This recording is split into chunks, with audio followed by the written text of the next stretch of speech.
My wife said the workout changed her life. She meant the trainer. Part 1. Sarah came home one evening and told me she wanted to start going to the gym. I said great, I meant it. I was proud of her. I drove her there the first day, helped her pick a membership, bought her proper trainers because the ones she had were falling apart, told her I thought she was incredible for starting something new. That was 18 months ago. The gym assigned her a personal trainer named Kyle, late 20s, friendly, professional. From everything I could see, Sarah started going 3 times a week, then 4, then 5. I told myself it was dedication. I told myself this was what starting something new looked like when you actually committed to it.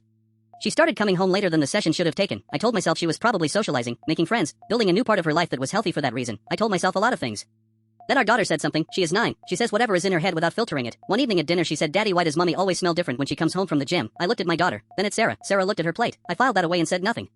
That weekend I offered to pick Sarah up from the gym. She said she would get a taxi. I said I was already nearby and it was no trouble. She said she preferred the taxi, not because it was more convenient. The way she said it told me that clearly.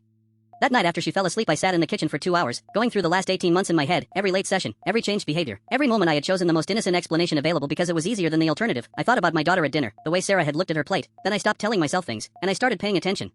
The following Tuesday I told Sarah I had a work event and would be home late. I did not have a work event. I parked 2 streets from the gym at the time her session was due to end. I waited. At 7:43 Sarah and Kyle walked out together, not in the way a client walks out with a trainer, in the way 2 people walk out together when they have forgotten to remember where they are. He had his hand on the small of her back. She was laughing at something he said, then she looked up at him. In a way I recognized, because she used to look at me that way.